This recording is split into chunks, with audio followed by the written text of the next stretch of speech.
বিসমিল্লাহির রহমানির রহিম। আসসালামু আলাইকুম। আজ 4 জুন 2020 নেত্রকোনা রোজ বুধবার নেত্রকোনা সরকারি কলেজ কর্তৃক আয়োজিত অনলাইন ক্লাসে চলতি প্রোগ্রামে আজকের ক্লাসে স্বাগত জানাচ্ছি আমি সালমা আক্তার, প্রভাষক, হিসাব বিজ্ঞান বিভাগ, নেত্রকোনা সরকারি কলেজ। প্রিয় ছাত্রছাত্রীরা, আশা করি তোমরা সকলে নিরাপদে আছো, ভালো আছো। আজ আমি তোমাদের যে বিষয়টি আলোচনা করব তা হচ্ছে হিসাব বিজ্ঞান দ্বিতীয় পত্রের মজুদ পণ্যের হিসাব রক্ষণ পদ্ধতি। আমার অধ্যায়ের নাম মজুদ পণ্যের হিসাব রক্ষণ পদ্ধতি।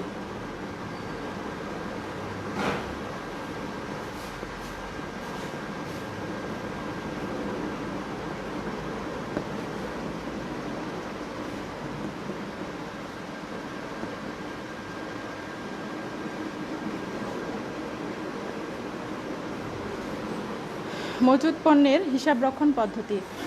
আমরা সকলেই জানি মজুদ পণ্য কী। মজুদ পণ্য হচ্ছে একটি ব্যবসায় প্রতিষ্ঠানের অন্যতম গুরুত্বপূর্ণ চলতি সম্পদ, যা আর্থিক অবস্থার বিবরণীর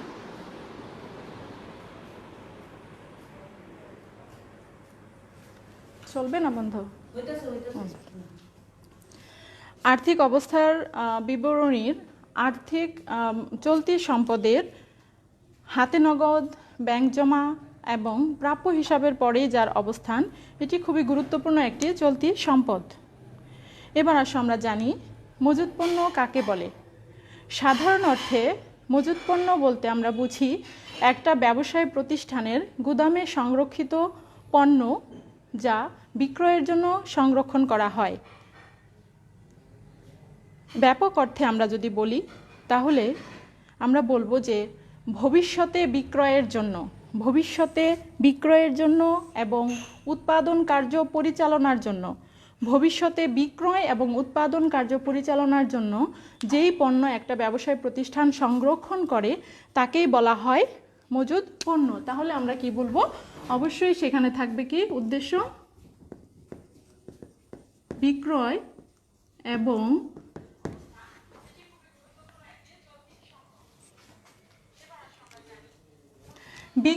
এবং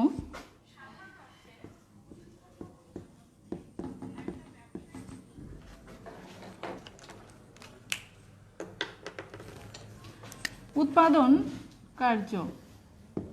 তাহলে আমরা কি দেখলাম?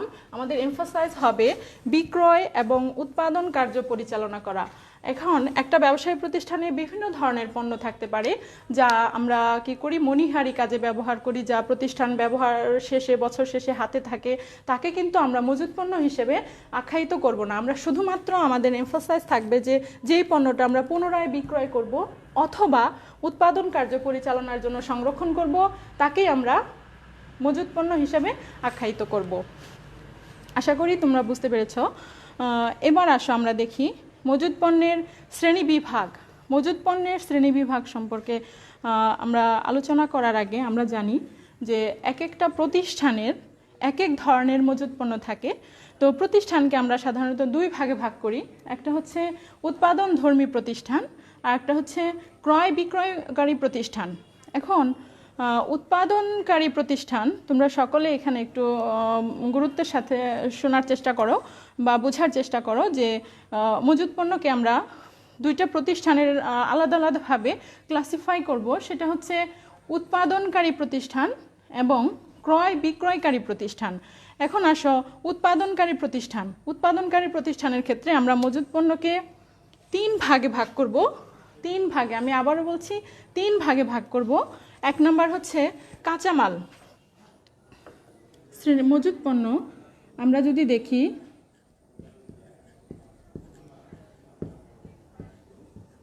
মজুদ পণ্য, এটাকে যদি আমরা ক্লাসিফাই করি,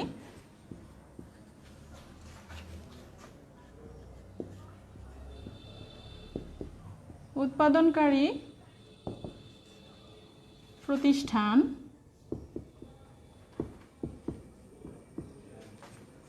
আর ক্রয়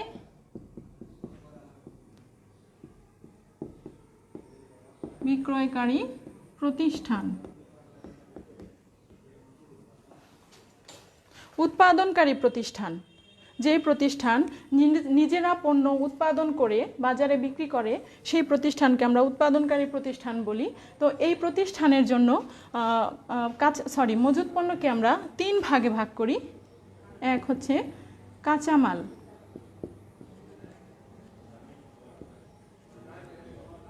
2 আংশিক উৎপাদিত পণ্য,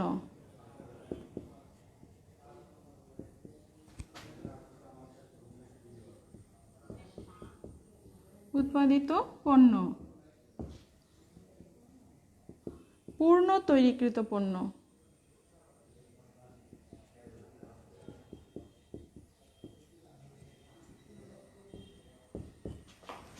সবাই খেয়াল করো, উৎপাদনকারী প্রতিষ্ঠানের জন্য মজুত পণ্য কয় প্রকার? 3 প্রকার। কাঁচামাল, যা এখনো কি করা হয়নি, উৎপাদন প্রক্রিয়ায় যায়নি। তারপরে হচ্ছে আংশিক উৎপাদিত পণ্য, এটা কি আমরা যেদিন মজুত পণ্য হিসাব করব সেই দিন দেখা যাবে যে আমাদের কিছু পণ্য এখনো প্রসেসিংয়ে আছে, যা এখনো ফাইনাল প্রোডাক্ট হয়নি, সেগুলোকে আমরা বলবো আংশিক উৎপাদিত পণ্য, যা আমরা মজুত পণ্য কাউন্টের সময় বিবেচনা করব। তারপর হচ্ছে পূর্ণ তৈরিকৃত পণ্য, যা এখনো কি আছে, অবিকৃত আছে। তাহলে এই 3টা সমষ্টিতে হবে উৎপাদনকারী প্রতিষ্ঠানের জন্য মজুত পণ্য। তাহলে তোমরা একটু চিন্তা করো, অবশ্যই চিন্তাশীল হতে হবে তোমাদেরকে, যে আমরা এখানে কেন এটা শিখলাম, কোথায় পাবো এটা। এটা হতে পারে তোমাদের এমসিকিউ, যে উৎপাদনকারী প্রতিষ্ঠানের জন্য মজুত পণ্যকে আমরা কয় ভাগে ভাগ করি। এটা ভালো করে মনে রাখবে যে উৎপাদনকারী প্রতিষ্ঠানের জন্য আমরা মজুত পণ্যকে কয় ভাগে ভাগ করব? 3 ভাগে, এটা মনে রাখবে। আর ক্রয় বিক্রয়কারী প্রতিষ্ঠান, যারা কি করে শুধুমাত্র অন্যের তৈরিকৃত পণ্য নিজেরা সংগ্রহ করে, দ্যাট মিনস ক্রয় করে তারপর আবার বিক্রি করে, তাদের জন্য শুধুমাত্র যে পণ্যটা অবিকৃত আছে, সেই পণ্যকে বলা হবে মজুত পণ্য। এদের মজুত পণ্য এক ধরনেরই হয়, যে পণ্যটা এখনো অবিকৃত আছে তাকে বলা হবে মজুত পণ্য। কাদের জন্য? সেটা হচ্ছে ক্রয় বিক্রয়কারী প্রতিষ্ঠানের জন্য। আশা করি তোমরা বুঝতে পেরেছ মজুত পণ্যের শ্রেণী বিভাগ। তাহলে আমরা এই পর্যন্ত কি শিখলাম? মজুত পণ্য কাকে বলে এবং মজুত পণ্যের শ্রেণী বিভাগ। তাহলে এইখান থেকে তোমাকে সবসময় মনে রাখতে হবে যে আমার কি, কেন শিখছি, কি কাজে লাগবে। তোমার মজুত পণ্য সম্পর্কে সঠিক ধারণার জন্য সংজ্ঞাটা জানতে হবে। আর এখানে এমসিকিউ এর জন্য আমি দেখেছি অনেক জায়গায় এসেছে যে উৎপাদনকারী প্রতিষ্ঠানের জন্য মজুত পণ্যকে কয় ভাগে ভাগ করা যায়। ওকে, এবার আসো আমরা শিখি মজুত পণ্যের হিসাব রক্ষণের গুরুত্ব।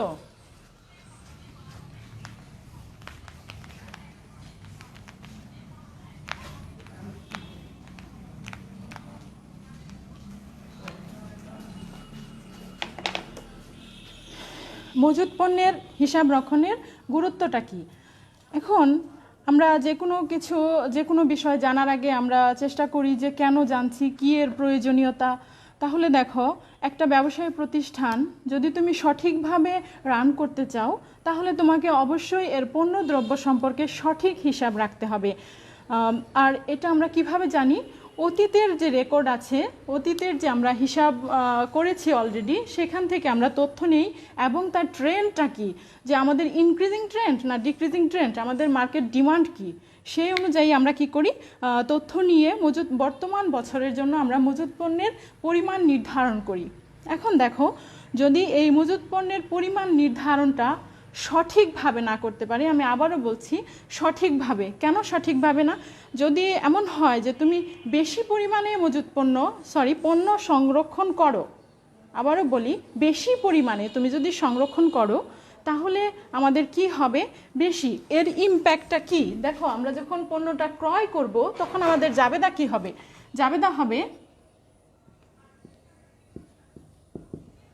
ক্রয় হিসাব ডেবিট, প্রদেয় হিসাব ক্রেডিট।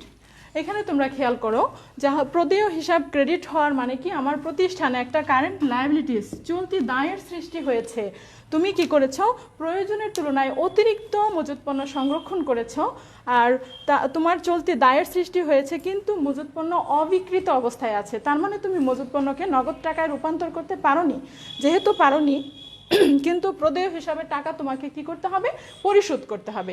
যদি পরিশোধ করতে হয় তাহলে কি হবে, তোমার প্রতিষ্ঠান লিকুইডিটি ক্রাইসিসে পড়বে, তার মানে তারল্য সংকটে পড়বে। তোমার মজুত পণ্য আছে, টাকায় রূপান্তর হয়নি, কিন্তু তোমাকে টাকা পরিশোধ করতে হচ্ছে কারেন্ট লায়াবিলিটিস পরিশোধ করার জন্য। তাহলে আমাদের কি করা যাবে না, অতিরিক্ত বা বেশি পরিমাণে মজুত পণ্য সংরক্ষণ করা যাবে না। এবার আসো, যদি এমন হয় যে কম পরিমাণে তুমি সংরক্ষণ করলাম, সে ফর এক্সাম্পল আমরা এখানে বলতে পারি যে তুমি আমাদের মার্কেট অ্যানালাইসিস করে আমরা দেখলাম, হ্যাঁ এখানে বলে রাখা ভালো যে মজুত পণ্যের হিসাব রক্ষণ এটা কি আমাদের ব্যবস্থাপনা হিসাব বিজ্ঞানের একটা অংশ। যেহেতু ব্যবস্থাপনা হিসাব বিজ্ঞানের অংশ, এখানে প্রত্যেকটা স্টেজে আমাদের কি করতে হবে, সিদ্ধান্ত গ্রহণ করতে হবে। সিদ্ধান্ত গ্রহণ মানে প্রত্যেকটা স্টেজ শেষে তোমাকে সিদ্ধান্ত দিতে হবে প্রতিষ্ঠান সম্পর্কে। এখন আসো, তাহলে যদি এমন হয় যে কম হলো, সেটা তুমি কিভাবে বুঝবে? যে গত বছর আমাদের ধরো 50,000 ইউনিট পণ্যের প্রয়োজন ছিল এবং মার্কেট ট্রেন্ডটা সেটা 10% ইনক্রিজিং, 10% ইনক্রিজিং যদি হয়, সেই ক্ষেত্রে এই বছর তাহলে আমাকে 55,000 ইউনিট হলে মোটামুটি হয় বা এর কাছাকাছি নিতে হবে। কিন্তু তুমি একটু হার্ড লাইনে গেলে আর একটু কম রাখলে, তাহলে তুমি ধরো 48,000 ইউনিট সংগ্রহ করলে, তাহলে তোমার দেখা যাবে একজন কাস্টমার বা গ্রাহক আসলো, কিন্তু তুমি তোমার শর্টেজের কারণে কি করতে পারছো না, তাকে পণ্য সাপ্লাই দিতে পারছো না। যেহেতু দিতে পারছো না, তাহলে তোমার কি হবে, তোমার প্রতিষ্ঠানের সুনাম বিঘ্নিত হবে, তোমার এই কাস্টমারটা চলে যাবে তোমার কম্পিটিটরের কাছে, তুমি তখন মার্কেটে লুজার হবে। তাহলে আমরা দেখতে পারলাম যে মজুত পণ্যের হিসাব রক্ষণটা আসলেই গুরুত্বপূর্ণ, কারণ এখানে তোমাকে পর্যাপ্ত পরিমাণে এবং সঠিক পরিমাণে মজুত পণ্য সংরক্ষণ করতে হবে, বেশিও করা যাবে না, কমও করা যাবে না। আর যদি আমরা হিসাব বিজ্ঞানে এর ইম্প্যাক্ট দেখি, হ্যাঁ তোমাদেরকে আমি এখন যে বিষয়টা বোঝাবো সেই বিষয়টা হচ্ছে যে আমি অনেক জায়গায় দেখেছি প্রশ্নটা এরকম আসে, তো তোমাকে আসলে তোমাদেরকে থিঙ্কিং পাওয়ার বাড়াতে হবে। তুমি কেন শিখছো এই বিষয়টা তোমাকে প্রত্যেকটা স্টেজে জানতে হবে। এবং তোমাদের প্রতি আমার একটা রিকোয়েস্ট, তোমরা প্রত্যেকটা চ্যাপ্টার শুরু থেকে শেষ পর্যন্ত ভালো করে রিডিং পড়বে এবং হাইলাইটার্স দিয়ে মার্কস করবে যে কোনটা ইম্পর্টেন্ট। তাহলে তোমরা অঙ্ক করার সময় এই বিষয়গুলো দেখলে সমাধান পাবে। আমি তো অনেকগুলো জায়গায় দেখলাম যে আমার মনে আছে 2018 সালে সম্ভবত চিটাগং ইউনিভার্সিটিতে একটা প্রশ্ন এসেছিল যে উদ্ধৃতপত্র কত দিনের জন্য তৈরি করা হয়। তো এটা আমরা সবসময় করি, কিন্তু হঠাৎ করে মাথায় আসবে না। আমরা শুধু বলি 31 ডিসেম্বর 2019 সালের 31 ডিসেম্বর তারিখের জন্য, কিন্তু আমরা কখনো ওইভাবে চিন্তা করি না শুধুমাত্র একদিনের জন্য। তার মানে তোমাকে থিঙ্কিং পাওয়ার বাড়াতে হবে। এখন দেখো, আমি তোমাদেরকে যে বিষয়টা বোঝাবো এই বিষয়টা সম্পর্কে আমি দেখেছি অনেক জায়গায় প্রশ্ন এসেছে যে তুমি যদি মজুত পণ্যের পরিমাণ কম বা বেশি রাখো, তাহলে তোমার মোট মুনাফায় কি ইম্প্যাক্ট আসে, অথবা বিক্রিত পণ্যের ব্যয়ে তোমার কি ইম্প্যাক্ট আসে, এ ধরনের হ্রাস বা বৃদ্ধি, এইভাবে ক্রিটিক্যালি প্রশ্ন আসে। তো সেই প্রশ্নের সমাধানের জন্য তোমরা যদি এখন একটু মনোযোগ দাও আমার লেকচারে, তাহলে আমি আশা করি তোমরা এই ব্যাপারে ক্লিয়ার একটা কনসেপ্ট পাবে।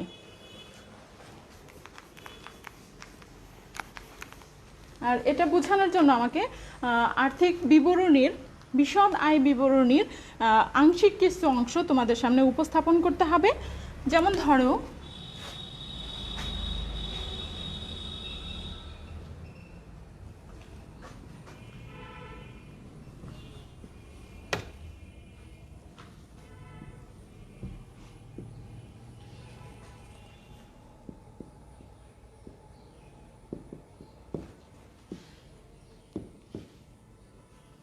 এটা আমরা কি করছি, বিশদ আয় বিবরণী।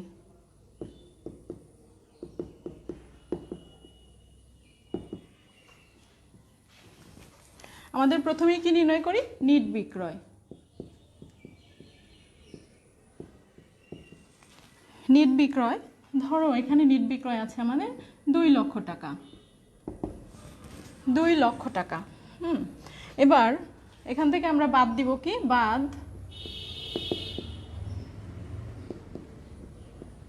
বিক্রিত পণ্যের ব্যয়। তাহলে আমরা কি পাই, তোমরা সবাই জানো নিট বিক্রয় থেকে বিক্রিত পণ্যের ব্যয় বাদ দিলেই আমরা পাই হচ্ছে মোট মুনাফা। তাহলে এই বিক্রিত পণ্যের ব্যয় আমরা কিভাবে নির্ণয় করি, তোমাদেরকে আমি আর্থিক বিবরণীতে এটা ভালোভাবে বুঝিয়েছি, আশা করি তোমাদের মনে আছে।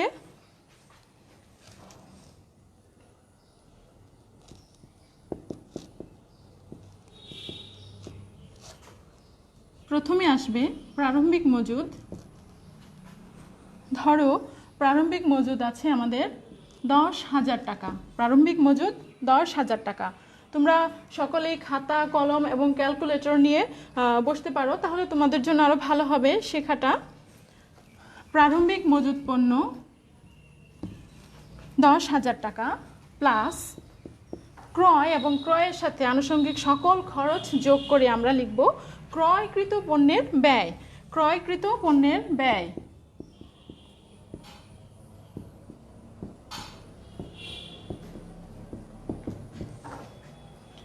ক্রয়কৃত পণ্যের ব্যয় ধরো 1.5 লক্ষ টাকা। তাহলে আমরা কি পেলাম, যোগ করে 1,50,000 টাকা যোগ 10,000 টাকা, তাহলে কত হলো 1,60,000 টাকা। এটাকে আমরা কি বলবো, বিক্রয়যোগ্য পণ্যের ব্যয়।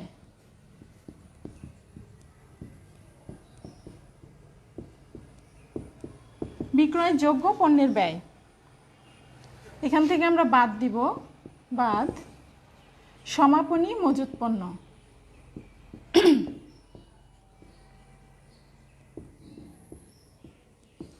সমাপনী মজুত পণ্য ধরো আমাদের প্রতিষ্ঠানে আছে 20,000 টাকা। তাহলে আমাদের বিক্রিত পণ্যের ব্যয় কত হলো, 1,40,000 টাকা। এখন মোট মুনাফা।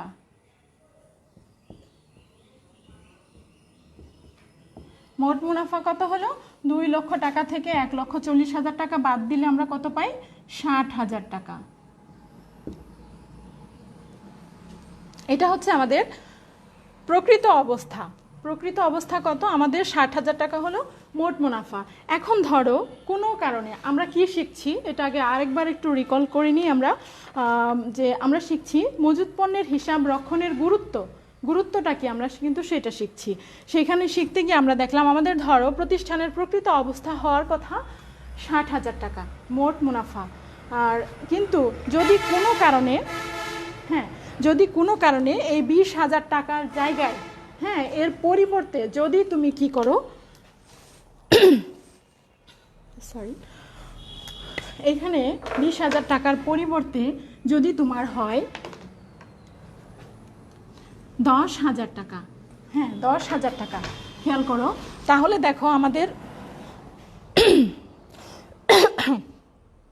সরি 10,000 টাকা যদি হয়, তাহলে আমাদের দেখো বিক্রিত পণ্যের ব্যয় কত হবে, 1,50,000 টাকা। 1,50,000 টাকা। তাহলে আমাদের মোট মুনাফা কি হচ্ছে, 50,000 টাকা।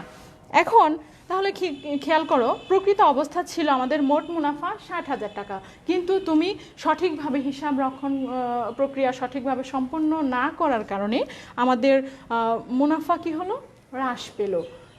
যদি হ্রাস পায় তাহলে আলটিমেটলি আমাদের পরবর্তী স্টেপগুলোর পরে নিট মুনাফাতের ইম্প্যাক্ট হবে, এবং সেটা প্রতিষ্ঠানের জন্য অবশ্যই ভালো কিছু না, কারণ সকলে এখানে ডেপ্রাইভ হবে, মালিক প্লাস অন্যান্য পার্টি যারা আছে, এবং হিসাব বিজ্ঞানের সঠিক অবস্থা আমরা এখান থেকে দেখতে পাবো না।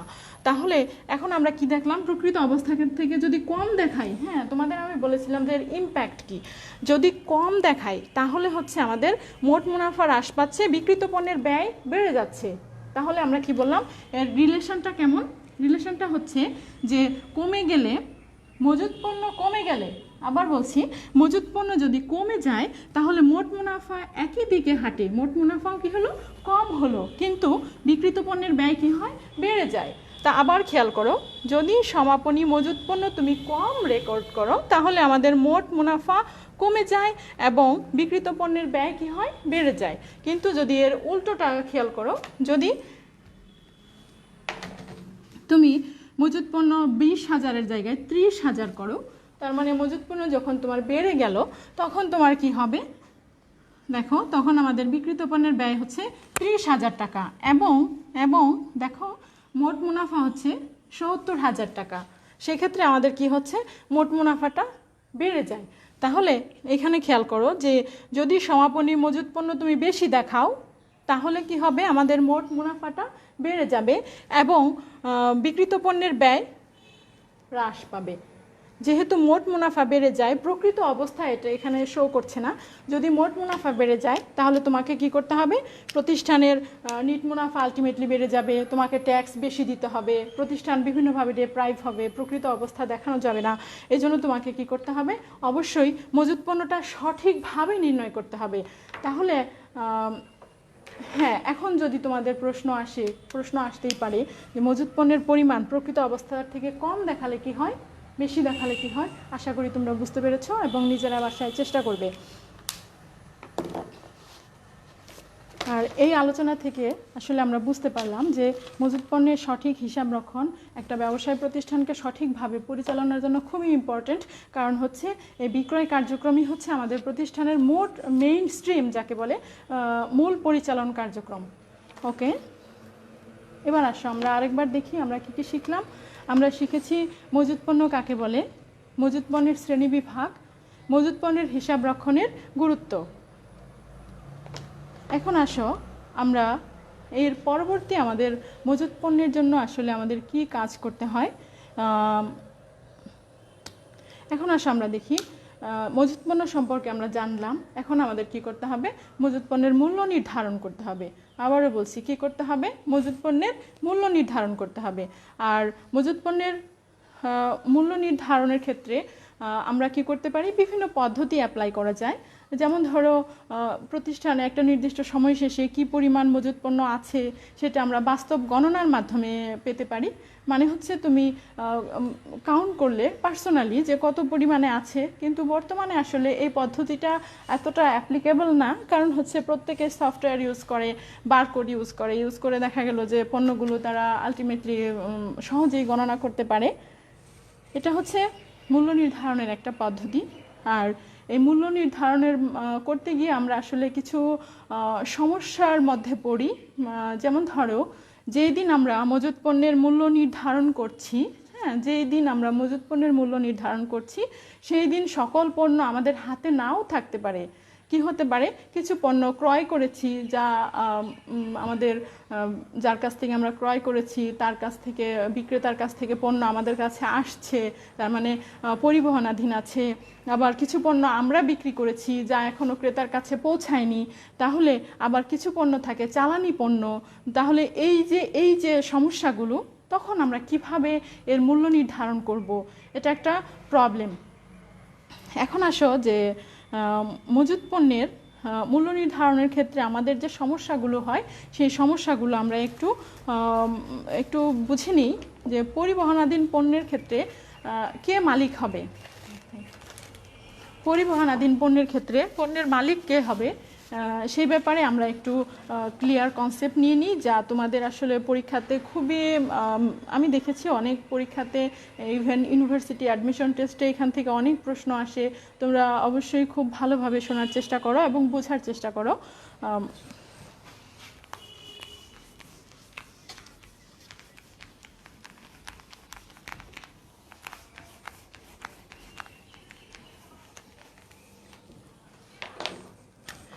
একটা হচ্ছে FOB shipping point.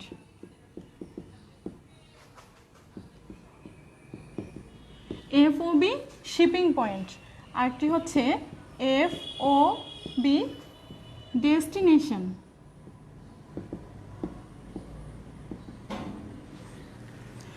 FOB shipping point এবং FOB ডেস্টিনেশন। এখানে তোমরা দেখো, এখান থেকে তোমাদের জন্য একটু বলে দিই, FOB এটা কি, পূর্ণরূপ কি, তোমাদের এটা জানতে হবে, পরীক্ষায় আসতে পারে। FOB এর পূর্ণরূপ কি, free on board. Free on board. হ্যাঁ প্রিয় শিক্ষার্থীরা, তোমাদের এখানে বলে রাখি, আমি যখন এই বিষয়টা তোমাদেরকে আরও বোঝাবো, আমি শিপিং পয়েন্টকে SP এবং ডেস্টিনেশনকে D দিয়ে ডিনোট করব। তোমরা একটু মনে রাখবে, এটাকে আমি সংক্ষেপে বলবো SP এবং ডেস্টিনেশনকে D দিয়ে ডিনোট করব। তোমরা একটু মাথায় রাখবে, তাহলে আমার জন্য একটু সহজ হবে।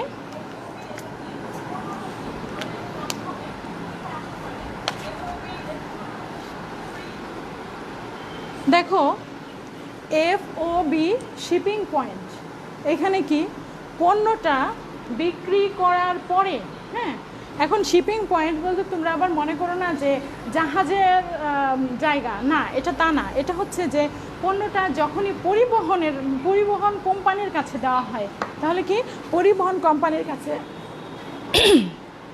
দেওয়া হয় সেই বিষয়টাকে বোঝানো হবে। তুমি পণ্য বিক্রি করার পরে যখন পরিবহন কোম্পানির কাছে পণ্যটা দিয়ে দিবে, হ্যাঁ তখনই মালিকানা চলে যাবে ক্রেতার কাছে। আমি আবারও বলছি, FOB শিপিং পয়েন্টের ক্ষেত্রে যখন পণ্যটা তুমি পরিবহন কোম্পানির কাছে ট্রান্সফার করবে, হ্যাঁ ক্রেতার কাছে পৌঁছানোর জন্য, তখনই এর মালিকানা চলে যাবে ক্রেতার কাছে।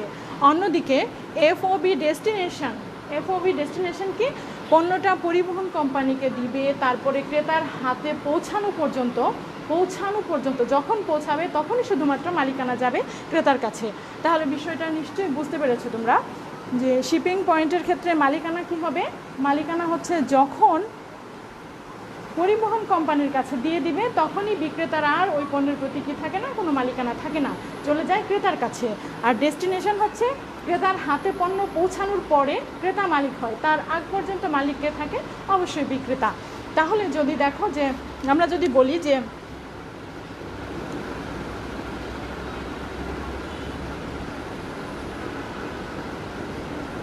বিক্রেতা পরিবহন কোম্পানি,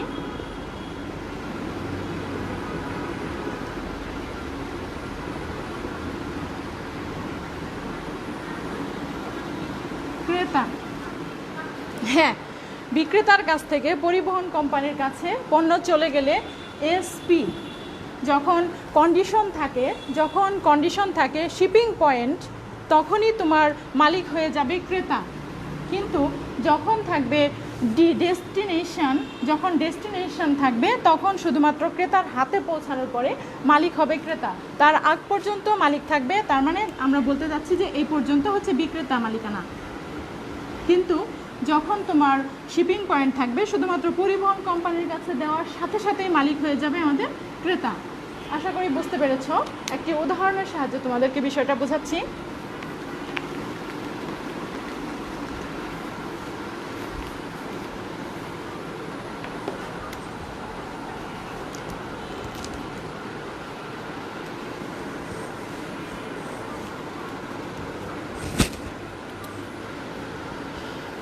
ধরো 2019 সালে 31 ডিসেম্বর মজুত পণ্য ছিল 20,000 একক, এবং সেখানে কয়েকটা কন্ডিশন ছিল। 1 নম্বর,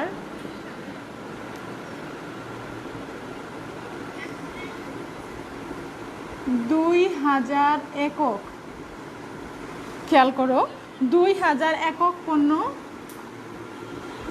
বিক্রয় করা হয়, 2000 একক পণ্য বিক্রয় করা হয়, যেখানে আমাদের কন্ডিশন ছিল FOB ডেস্টিনেশন। তার মানে 2000 একক পণ্য বিক্রি করেছি, আমাদের কন্ডিশন হচ্ছে FOB ডেস্টিনেশন। 2, 3000 একক ক্রয় করা হয়, কন্ডিশন হচ্ছে FOB SP শিপিং পয়েন্ট। এখন তোমাকে যদি বলে যে মজুত পণ্যের পরিমাণ নির্ণয় করো, তাহলে দেখো আমাদের হাতে আছে কত, 20,000 একক, প্লাস আর মাইনাস। দেখো 1 নম্বরে কি 2000 একক বিক্রয় করা হয়েছে, হ্যাঁ তাহলে বিক্রয় করা হয়েছে, কন্ডিশনটা কি FOB ডেস্টিনেশন, তার মানে পণ্যটা পরিবহনাধীন আছে, এখনও ক্রেতার কাছে পৌঁছায়নি। যেহেতু পৌঁছায়নি, তাহলে মালিককে আমরা, কারণ আমরা বিক্রি করেছি, কন্ডিশন ডেস্টিনেশন পরিবহনাধীন আছে, মালিক এখনও ক্রেতার কাছে যায়নি, তাহলে এটা আমাদের কি হবে, যোগ হবে মজুত পণ্য নির্ণয়ের ক্ষেত্রে। তারপর দেখো পরবর্তীতে আমরা দেখতে পাচ্ছি 3000 একক ক্রয় করা হয়েছে, 3000 একক ক্রয় করা হয়েছে। কন্ডিশন কি, FOB shipping point, FOB shipping point. তার মানে কি, আমরা ক্রয় করেছি, আমরা এখানে ক্রেতা, যখন আমরা ক্রেতা, এবং কন্ডিশন হচ্ছে FOB শিপিং পয়েন্ট, পণ্যটা কিভাবে আছে, পরিবহনাধীন আছে। যেহেতু পরিবহনাধীন আছে, বিক্রেতার কাছে নেই, তার মানে এর মালিক হয়ে গেছি আমরা, তাহলে এটা কি হবে, এটাও মজুত পণ্যের মূল্য পরিমাণ নির্ণয়ের ক্ষেত্রে আমাদের কি করতে হবে, যোগ করতে হবে। তাহলে দেখো টোটাল কত হচ্ছে, 20,000, 2,000, 3,000, তাহলে কত হলো, 25,000 একক। এটা কি আমাদের মজুত পণ্য। এই ধরনের প্রবলেম তোমরা পাবে, স্পেশালি MCQ পার্টে তোমরা এটা পাবে। তোমরা এই বিষয়গুলো একটু মাথায় রাখবে এবং ভালো করে চিন্তা করে পড়বে। হ্যাঁ, মুখস্থ না, মুখস্থ করা যাবে না, শুধু চিন্তা করবে এবং পড়বে। তাহলে দেখো আমরা মজুত পণ্যের মূল্য নির্ধারণের ক্ষেত্রে যে সমস্যাটা ফেস করি, সেখানে একটা ছিল পরিবহনাধীন পণ্যের ক্ষেত্রে আমরা কিভাবে এটাকে বিবেচনা করব, যে মালিক আমরা না অন্য কেউ, ক্রেতা না বিক্রেতা। তাহলে এটা আমরা কিভাবে পেলাম, FOB শিপিং পয়েন্ট এবং FOB ডেস্টিনেশনের মাধ্যমে যে কন্ডিশন থাকবে, সেই কন্ডিশন অনুযায়ী আমরা মালিকানা নির্ধারণ করব। এবার আসো আরেকটা প্রবলেম হয়, সেটা হচ্ছে যে চালানি পণ্য। হ্যাঁ, চালানি পণ্য এই বিষয়টা কি, তোমরা আর্থিক বিবরণী যখন আমি করিয়েছি ক্লাসে, আমার মনে আছে তোমাদেরকে এই বিষয়টা আমি অনেক ভালোভাবে বোঝানোর চেষ্টা করেছি। তারপরে আমি আরেকবার বলি, চালানি পণ্যটা কি, যখন আমাদের কোনো পণ্য আমরা অন্য কাউকে দিয়ে বিক্রি করাবো, সে শুধুমাত্র কমিশন পাবে, নট মালিকানা, আমার পণ্যের মালিকানাও তারা পাবে না, শুধু বিক্রয় করার ফলেই তারা একটা নির্দিষ্ট পার্সেন্টেজে কমিশন পাবে, মালিকানা কার, আমার। যেহেতু যদি কোনো চালানি কারবারির নিকট আমাদের কোনো পণ্য থাকে, তাহলে আমাদেরকে সেটা কি করতে হবে, মজুত পণ্যের মূল্য নির্ধারণের ক্ষেত্রে বিবেচনা করতে হবে এবং যোগ করতে হবে, এটা মাথায় রাখবে।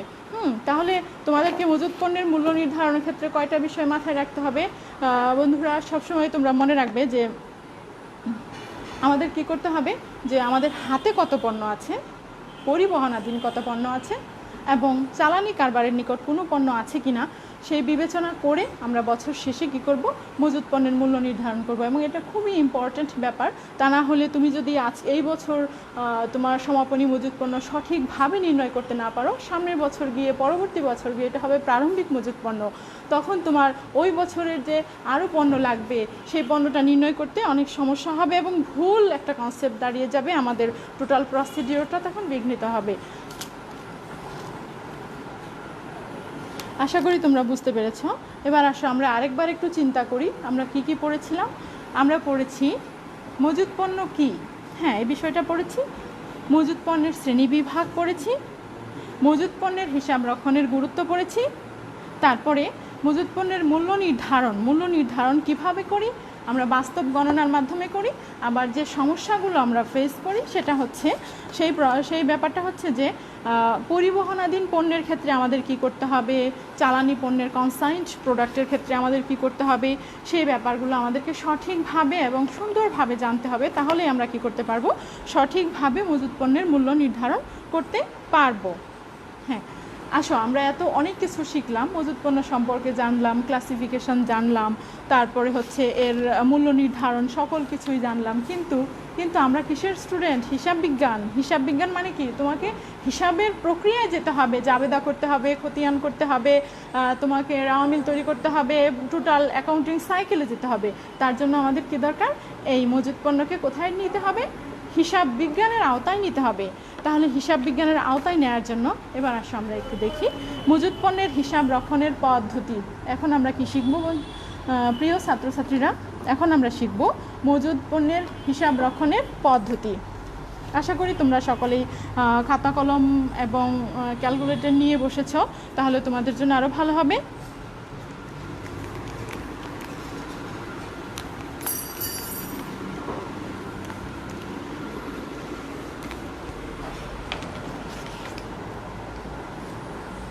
মজুত পণ্যের হিসাব রক্ষণের পদ্ধতি।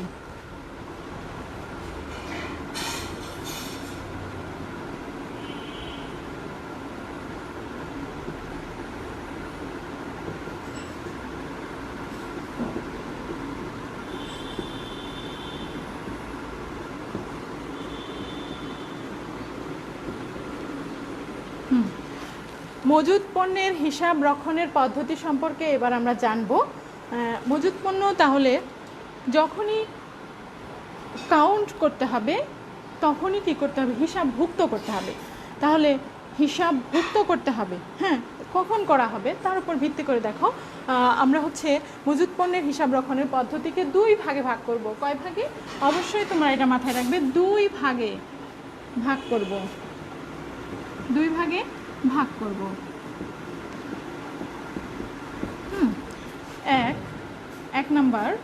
এক নম্বরে আসো কালান্তিক।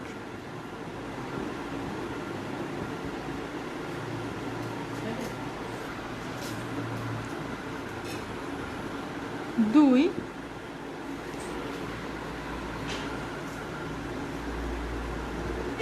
নিত্য বা অবিরত। কালান্তিকটা কি? কালান্তিক হচ্ছে একটা নির্দিষ্ট সময় শেষে যখন মজুত পণ্যের হিসাব রক্ষণ কার্যক্রম করা হবে তখন তাকে বলা হবে কালান্তিক মজুত ব্যবস্থা। কালান্তিক মজুত ব্যবস্থা সাধারণত কোন ধরনের পণ্যের জন্য করা হয়? তোমরা একটু মাথায় রাখো যে যেই পণ্যের একক ব্যয়, হ্যাঁ, একক মূল্য কম এবং একটা প্রতিষ্ঠান অনেক পণ্য নিয়ে ব্যবসা করে, সেই পণ্য প্রত্যেক দিন তোমার মজুত পণ্যের পরিমাণ কত নির্ণয় করা আসলে দুঃসাধ্য ব্যাপার। তখন কি করা হয়? কালান্তিক মজুত ব্যবস্থা, মানে একটা নির্দিষ্ট সময় পরে পরে গিয়ে আমরা কি করি? মজুত পণ্যের মূল্য নির্ধারণ করি।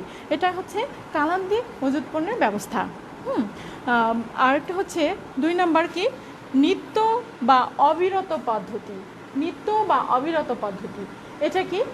নিত্য বা অবিরত পদ্ধতির ক্ষেত্রে তোমরা খেয়াল করো যে প্রত্যেক দিন বা যখনই ক্রয় এবং বিক্রয় সংঘটিত হবে তখনই মজুত পণ্য এবং বিক্রিত পণ্যের ব্যয়ের পরিমাণ আমরা নির্ণয় করব। যখনই ক্রয় এবং বিক্রয় সংঘটিত হবে তখনই আমরা কি করব? মজুত পণ্যের মূল্য নির্ধারণ করব, বিক্রিত পণ্যের ব্যয় নির্ধারণ করব। এখন তোমরা একটু খেয়াল করো যে কোন ধরনের পণ্যের জন্য আমরা এই পদ্ধতিটা ফলো করব। নিত্য বা অবিরত মজুত পদ্ধতি ব্যবস্থায় যেই পণ্যের একক ব্যয় অনেক বেশি সেই ধরনের পণ্যের জন্য নিত্য বা অবিরত পদ্ধতি ব্যবহার করা হয়। যেমন ধরো মোটর কার, হ্যাঁ, ফ্রিজ, এই ধরনের বড় বড় ইউনিট ভ্যালু যাদের অনেক বেশি সেই ধরনের পণ্য, একটা পণ্য বিক্রি হওয়ার সাথে সাথে কি হতে পারে? প্রতিষ্ঠান বুঝতে পারে তার মজুত পণ্যের অবস্থা কি। তাহলে এই ধরনের পণ্যের জন্য আমরা কি করি? নিত্য বা অবিরত পদ্ধতি ব্যবহার করি। এখন আসো আমরা শিখব মজুত পণ্যের মূল্য নির্ধারণ। মজুত পণ্যের মূল্য নির্ধারণ, হ্যাঁ, মজুত পণ্যের মূল্য নির্ধারণ এই ব্যাপারটা বোঝানোর আগে আসলে তোমাদেরকে আমি একটি উদাহরণ বোঝাতে চাচ্ছি, উদাহরণের সাহায্যে ব্যাপারটা একটু বোঝাতে চাচ্ছি। সেটা হচ্ছে যে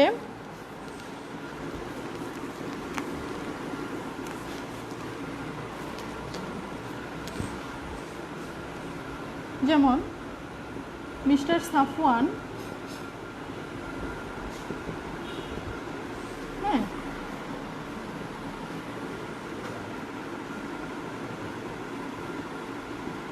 একই মানের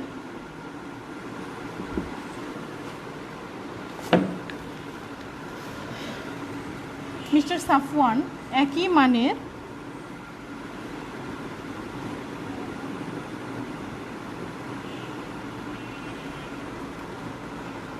আতপ চাল যথাক্রমে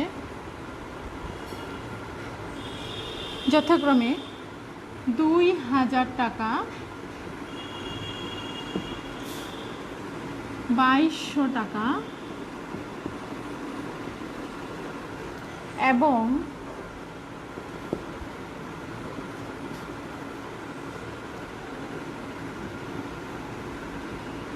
টাকায় ক্রয়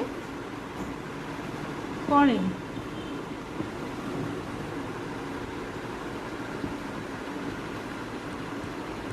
চলতি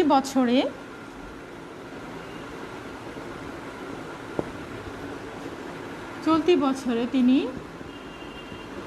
2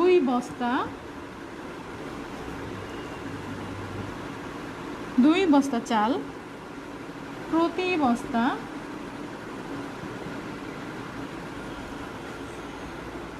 3,000 টাকা দরে বিক্রি করেন। তাহলে উদাহরণটা তোমরা আরেকবার দেখো। মিস্টার সাফওয়ান একই মানের আতপ চাল যথাক্রমে 2,000 টাকা, 2,200 টাকা, 2,500 টাকায় ক্রয় করেন। হ্যাঁ, চলতি বছরে তিনি কি করেন? 2 বস্তা চাল, কয় বস্তা ক্রয় করেছিলেন? 1, 2, 3 বস্তা চাল ক্রয় করেন। সেখান থেকে তিনি 2 বস্তা চাল প্রতি বস্তা কত টাকা? 3,000 টাকা দরে বিক্রি করেন। এখন দেখো আমাদের কি করতে হবে? এখান থেকে আমাদের মুনাফা নির্ণয় করতে হবে, বিক্রিত পণ্যের ব্যয় নির্ণয় করতে হবে। এটা যদি আমরা করতে যাই তাহলে দেখো বিক্রিত পণ্যের ব্যয় আসলে কি হবে? হতে পারে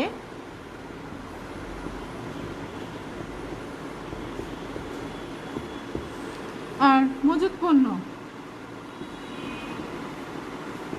হ্যাঁ, কি বিক্রিত পণ্যের ব্যয় এবং মজুত পণ্য সেটা কি হতে পারে? 3 ধরনের হতে পারে।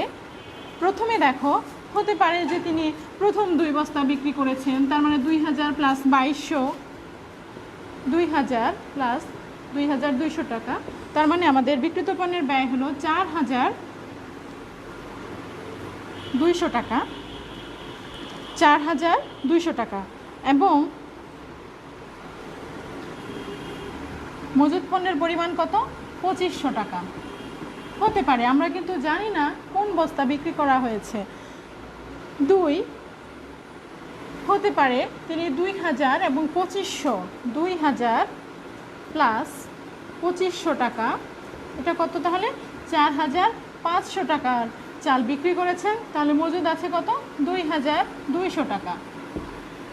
আবার দেখো 3 নাম্বার আরেকটা ভাবে হতে পারে যে 2,200 টাকা এবং 2,500 টাকা, 2,200 টাকা এবং 2,500 টাকা, তাহলে কত হলো? 4,700 টাকার এই চালটা বিক্রি করেছেন এবং মজুদ আছে 2 ধরনের, 2,000 টাকার। এখন দেখো একজন অ্যাকাউন্টেন্ট, হ্যাঁ, একজন অ্যাকাউন্টেন্ট আসলে কোন পদ্ধতি, কোন বস্তাকে কাউন্ট করবে, এটা একটা প্রবলেম। হ্যাঁ, তো এই যে একটা প্রবলেম, আমরা জানি কি হিসাব বিজ্ঞান একটি গতিশীল প্রক্রিয়া এবং আধুনিক। তো এই প্রবলেম থেকে বের হওয়ার জন্য, হ্যাঁ, আমরা কি করি?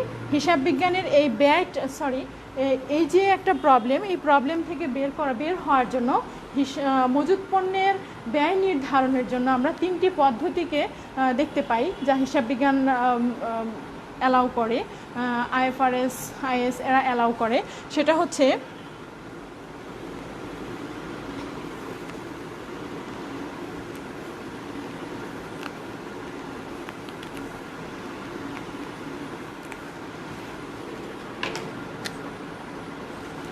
তাদেরকে বলা হবে মজুত পণ্যের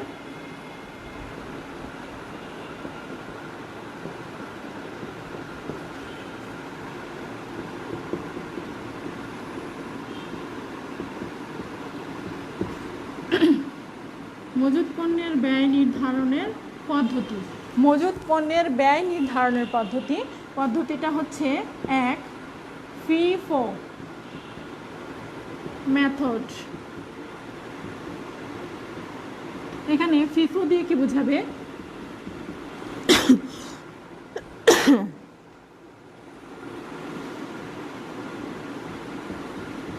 ফার্স্ট ইন ফার্স্ট আউট। তার মানে প্রথমে যে পণ্যটা ক্রয় করা হবে সেই পণ্যটাই প্রথমে বিক্রি করা হবে। প্রথমে যে পণ্যটা ক্রয় করা হবে প্রথমে সেই পণ্যটাই বিক্রি করা হবে। 2 নাম্বার,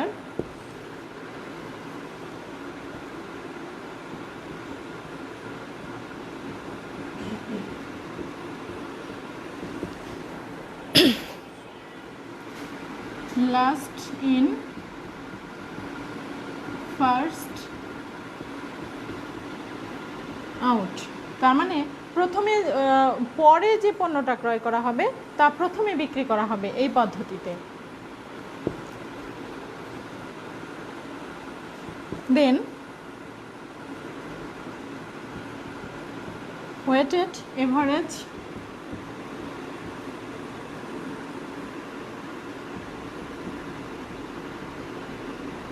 ওয়েটেড এভারেজ মেথড, এই মেথডে একটা গড় ব্যয় নির্ণয় করে তারপরে হচ্ছে মজুত পণ্যের মূল্য নির্ধারণ করা হবে। তাহলে তোমরা খেয়াল করো যে আমরা কি করব, এই যে তিনটা পদ্ধতির যে কোনো একটা পদ্ধতি আমাদের প্রতিষ্ঠানের প্রয়োজনের তাগিদে আমরা কি করতে পারবো, ব্যবহার করতে পারবো, যা হিসাব বিজ্ঞান অথরিটি আমাদেরকে পারমিট করে। তাহলে কয়টা পদ্ধতি? তিনটা পদ্ধতি, ফিফো মেথড, লিফো মেথড এবং ওয়েটেড এভারেজ মেথড। তাহলে তোমরা এই তিনটা পদ্ধতি এখন দেখো, আমি অনেক জায়গায় দেখেছি যে বিষয়টা আসলে বিভিন্ন পরীক্ষাতে আসে, কিন্তু স্টুডেন্টরা ভুল করে, বলে যে মজুত পণ্যের হিসাব রক্ষণের পদ্ধতি কয়টি এবং ব্যয় আরোপের পদ্ধতি কয়টি। তোমরা সবাই খেয়াল করো, বলা হয় যে মজুত পণ্যের হিসাব রক্ষণের পদ্ধতি কয়টি। মজুত পণ্যের হিসাব রক্ষণের পদ্ধতি কিন্তু দুটি। সেটা কি? সেটা হচ্ছে যে কালান্তিক মজুত ব্যবস্থা এবং নিত্য বা অবিরত মজুত ব্যবস্থা।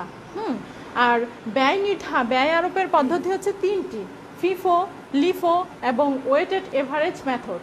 তাহলে কিন্তু অনেক স্টুডেন্ট ভুল করে খুব তাড়াতাড়ি এরা কী করে অ্যান্সার করে যে মজুত পণ্যের হিসাব রক্ষণের পদ্ধতি কয়টি, বলে তিনটি। সেটা কি? লিফো, ফিফো এবং ওয়েটেড এভারেজ। না, এটা হিসাব রক্ষণ পদ্ধতি না, এটা হবে ব্যয় আরোপের পদ্ধতি। হিসাব রক্ষণ পদ্ধতি কিন্তু দুইটা, একটা হচ্ছে কালান্তিক মজুত ব্যবস্থা আর এটা হচ্ছে অবিরত মজুত ব্যবস্থা। তাহলে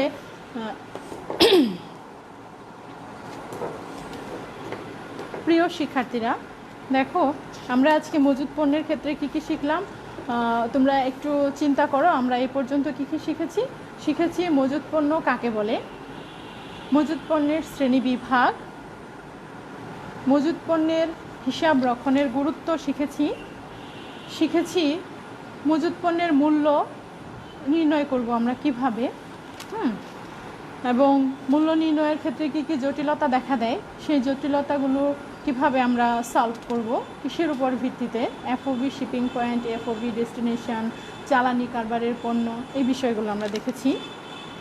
এরপর আমরা দেখেছি মজুত পণ্যের হিসাব রক্ষণ পদ্ধতি, মজুত পণ্যের হিসাব রক্ষণ পদ্ধতি।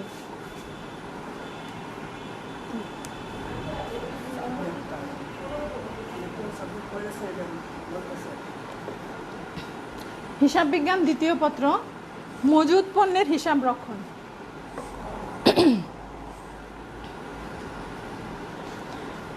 তারপর আমরা দেখেছি মজুত পণ্যের মূল্য নির্ধারণ এবং ব্যয় আরোপের বিভিন্ন পদ্ধতি। একটু পানি দেন।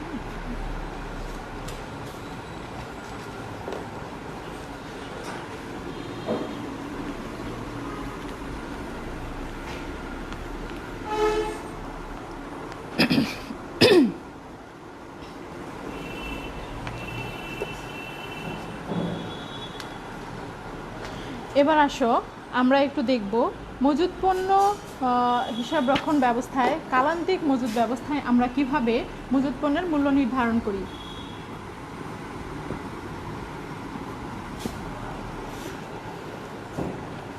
সে সম্পর্কে আমরা একটি উদাহরণের সাহায্যে বিষয়টা তোমাদেরকে বোঝানোর চেষ্টা করছি।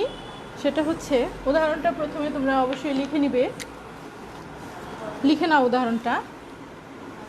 আমরা কি নির্ণয় করব, কালান্তিক মজুত ব্যবস্থায় আমরা কিভাবে মজুত পণ্যের মূল্য এবং বিক্রিত পণ্যের ব্যয় নির্ধারণ করব, তাই আমরা দেখব। উদাহরণটা হচ্ছে,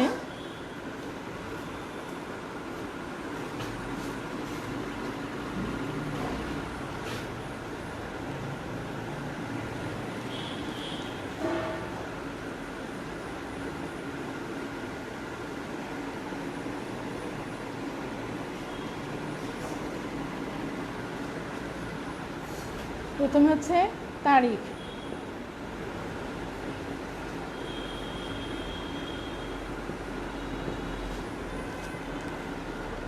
বিবরণ একক একক প্রতি ব্যয় মোট ব্যয়। তাহলে দেখো তারিখ, বিবরণ, একক, একক প্রতি ব্যয়, মোট ব্যয়। এবার আসো আমরা দেখি, ধরো 2019 সাল জানুয়ারি 1 আমাদের হাতে ছিল প্রারম্ভিক মজুদ।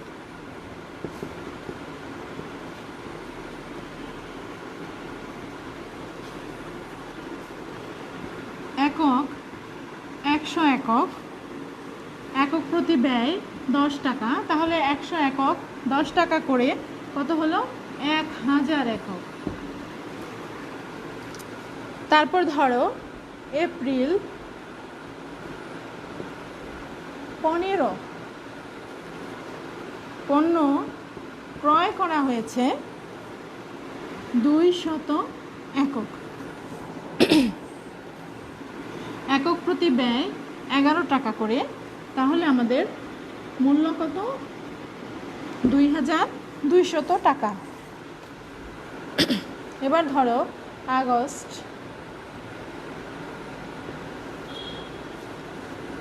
24 আবারও পণ্য ক্রয় করলাম 300 একক, প্রতি এককের মূল্য 12 টাকা। তাহলে মোট ব্যয় কত হয়? 3600 টাকা। নভেম্বর 27 ক্রয়, আবারও ক্রয় করা হলো 400 একক। কত করে? 13 টাকা করে। তাহলে মূল্য কত হলো? 5200 টাকা। এখন তাহলে দেখো আমাদের মোট একক কত হচ্ছে? 100, 300, 600, 1000 একক। মোট একক আমরা ক্রয় করেছি 1000 একক এবং আমাদের মোট ব্যয় হচ্ছে 12000 টাকা। মোট ব্যয় কত? 12000 টাকা। তাহলে দেখো আমাদের বিক্রয়যোগ্য একক আছে 1000 একক এবং বিক্রয়যোগ্য পণ্যের ব্যয় আছে কত? 12000 টাকা। এখন দেখা গেল যে বছর শেষে বিক্রয় হয়েছে 500 একক।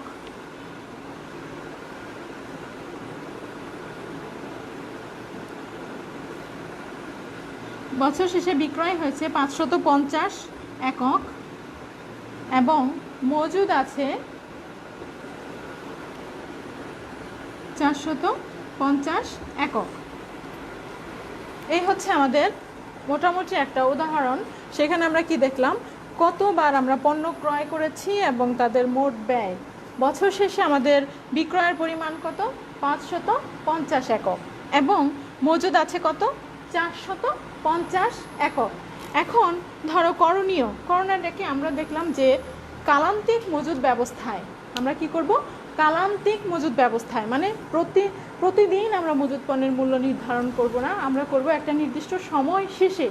তাহলে কালান্তিক মজুদ ব্যবস্থায় আশা করি তোমরা এই উদাহরণটা তোমাদের খাতায় লিখে নিয়েছো। হ্যাঁ, আমি এখন মুছে ফেলবো, তা না হলে তো অঙ্ক করা যাবে না। এখন দেখো যে কালান্তিক মজুদ ব্যবস্থায় আমাদেরকে প্রথমেই কি করতে হয়? মজুদ পণ্যের মূল্য নির্ণয় করতে হয়, সমাপনী মজুদ পণ্যের মূল্য নির্ধারণ করতে হয়। তারপরে সেখান থেকে বিক্রয়যোগ্য পণ্যের ব্যয়, আবারও বলছি, বিক্রয়যোগ্য পণ্যের ব্যয় থেকে মজুদ পণ্যের মূল্য বাদ দিয়ে আমরা পাই বিক্রিত পণ্যের ব্যয়। এখন তোমার এখানে করণীয়,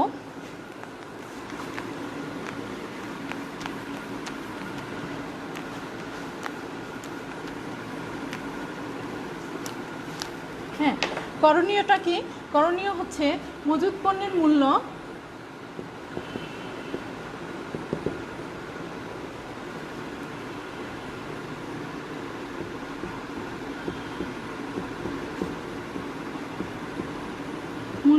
এবং বিক্রিত পণ্যের ব্যয় নির্ণয় করো। কিভাবে? ফিফো, লিফো, যদিও এটা কারিকুলামে খুব বেশি নাই, এবং ওয়েটেড এভারেজ মেথড। তাহলে তোমরা লিখে নাও, মজুত পণ্যের মূল্য নির্ণয় করব এবং বিক্রিত পণ্যের ব্যয় নির্ণয় করব কিভাবে, ফিফো, লিফো এবং ওয়েটেড এভারেজ মেথড। আসলে আমি তোমাদেরকে খুব তাড়াতাড়ি বুঝিয়ে দেওয়ার চেষ্টা করছি বিষয়টা।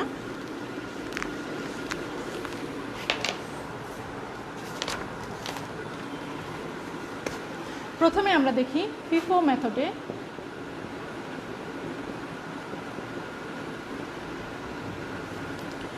সমাপনী মজুত পণ্যের মূল্য।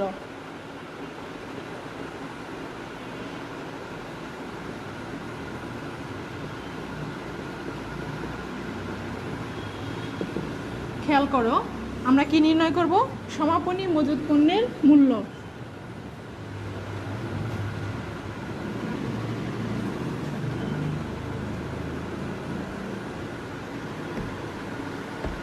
হ্যাঁ, প্রথমে হচ্ছে তারিখ। এখন দেখো আমাদের পদ্ধতিটা কি, ফিফো, তার মানে ফার্স্ট ইন ফার্স্ট আউট।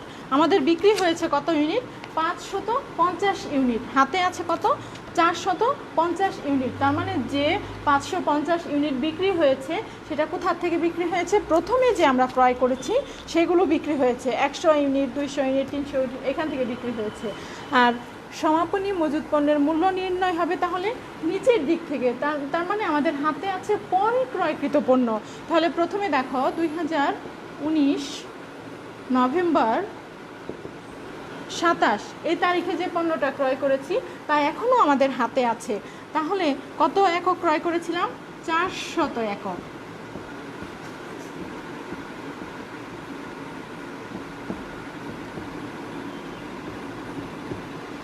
দেখো তাহলে আমাদের ক্রয় করেছিলাম 400 একক, একক ব্যয় ছিল 13 টাকা করে।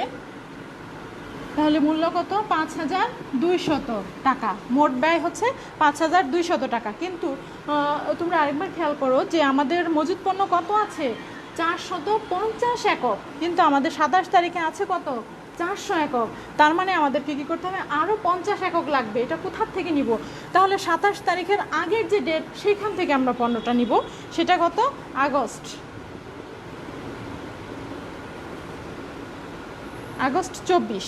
24 তারিখে আমরা ক্রয় করেছিলাম 300 একক।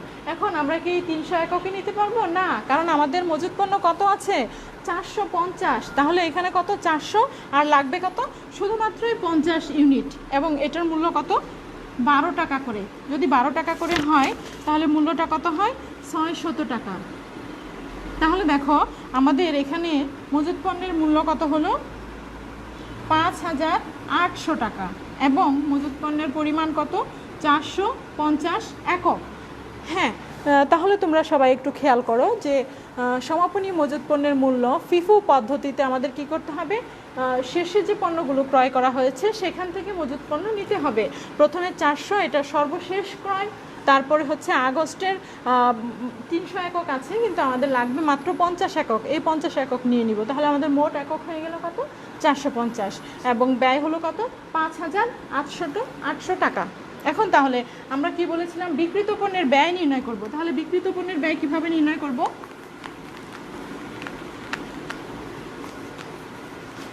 বিক্রিত পণ্যের ব্যয় নির্ণয় করব এই পদ্ধতিতেই, ফিফো পদ্ধতিতে।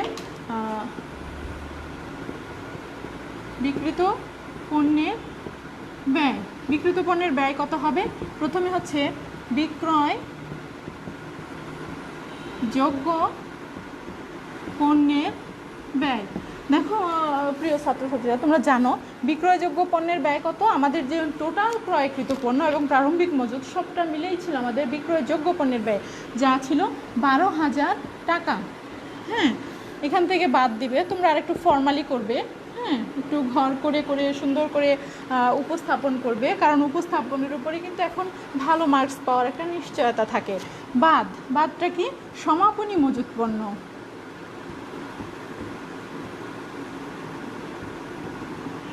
তাহলে আমরা সমাপনী মজুত পণ্যের মূল্য কত নির্ধারণ করলাম, 5800 টাকা। তাহলে আমাদের বিক্রিত পণ্যের ব্যয় কত,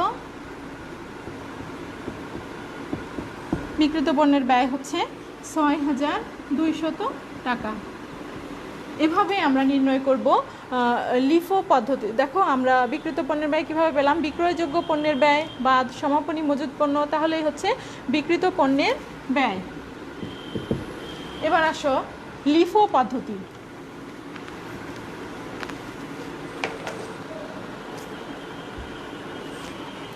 এটা যদি হয় লিফো পদ্ধতি তাহলে কি হবে, তাহলে তোমরা কনসেপ্টটা আরও ক্লিয়ার হবে তোমাদের। আমরা কি করব, সমাপনী মজুত পণ্যের মূল্য নির্ধারণ করব।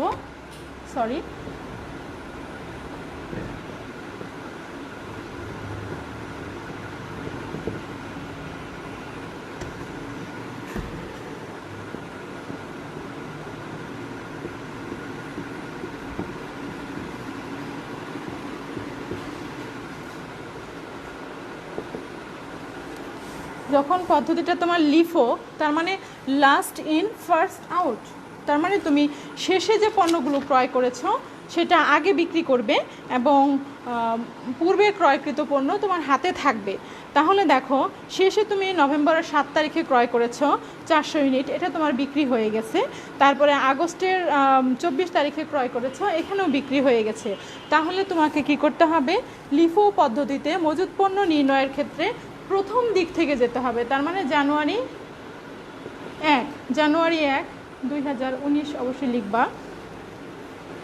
100 একক, একক প্রতি মূল্য 10 টাকা, এই হচ্ছে 1000 টাকা।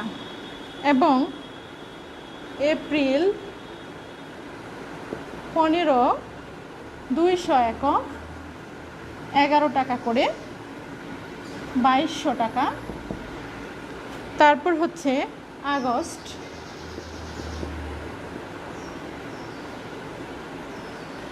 তোমরা খেয়াল করো আমাদের লাগবে 450 ইউনিট, এখানে হয়েছে 100 এবং 200, টোটাল 300, তার মানে লাগবে আরও 150 ইউনিট। সেটা আমরা কোথা থেকে পাবো, আগস্টে আমরা যে ক্রয় করেছি 350 ইউনিট, সেখান থেকে আমাদের 150 ইউনিট নিতে হবে। 150 ইউনিট কত টাকা করে, 12 টাকা করে। তাহলে মূল্য কত হয়, 1800 টাকা, 1800 টাকা। তাহলে দেখো আমাদের ইউনিট কত হলো, 450 এবং সমাপনী মজুত পণ্যের মূল্য কত হলো, 4000 টাকা। তাহলে ঠিক একইভাবে আমরা কি করব, এখন আশা করি তোমরা বুঝতে পেরেছো লাস্ট ইন ফার্স্ট আউট। এক্ষেত্রে আমাদের সমাপনী মজুত পণ্য নির্ণয়ের ক্ষেত্রে প্রথম দিকের পণ্যগুলো হাতে থাকবে, শেষের দিকের পণ্যগুলো প্রথমে বিক্রি হবে। এভাবে আমরা নির্ণয় করলাম। তাহলে এখন বিক্রিত পণ্যের ব্যয় আগের মতো করেই নির্ণয় করবা তোমরা। আমি একটু বুঝিয়ে দিচ্ছি, এখানেও তোমরা লিখবে বিক্রয়যোগ্য পণ্যের ব্যয় 12,000 টাকা, আগের মতোই, হ্যাঁ সেম টু সেম, বাদ সমাপনী মজুত পণ্য 4000 টাকা। তাহলে কি পেয়ে যাবা, 6000 টাকা তুমি পেয়ে যাবা বিক্রিত পণ্যের ব্যয়। আশা করি তোমরা পারবে। এখন আমি আর করে দিচ্ছি না, আশা করি তোমরা অবশ্যই পারবে এবং সহজ একটা ব্যাপার। এবার আসো আরেকটা পদ্ধতি আছে, তাহলেই শেষ হয়ে যায়। সেটা হচ্ছে যে ওয়েটেড এভারেজ মেথড, হ্যাঁ, ভারযুক্ত গড় পদ্ধতি।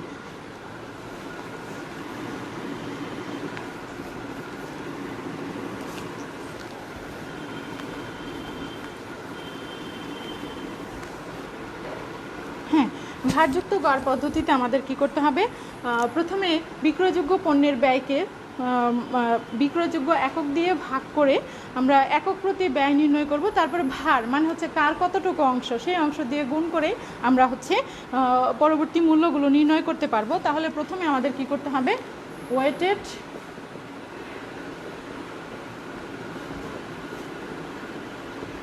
Average method, weighted average method. এখানে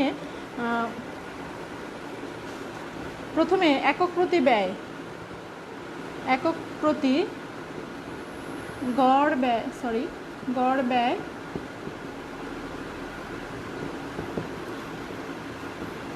নির্ণয়।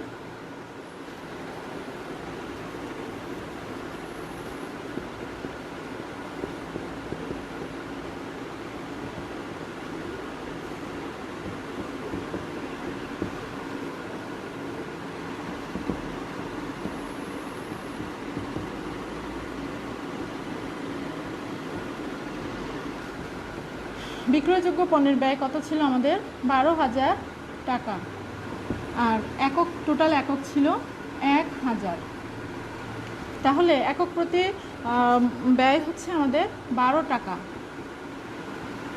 এখন আসো তাহলে আমরা মজুত পণ্যের মূল্য কিভাবে নির্ণয় করব? যার যতটুকু অংশ, তার মানে সমাপনী মজুত পণ্য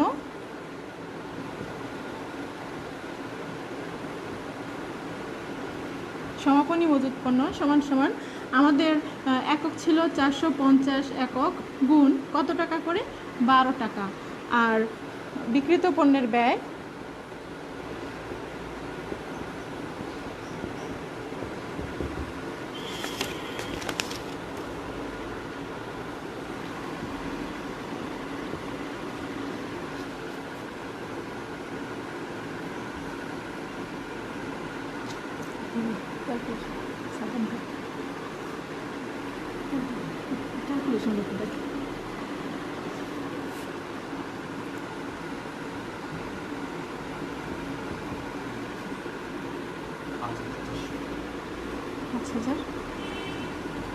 ঠিক আছে, 5,400, 12,000 থেকে চলে যাবে, তার মানে হচ্ছে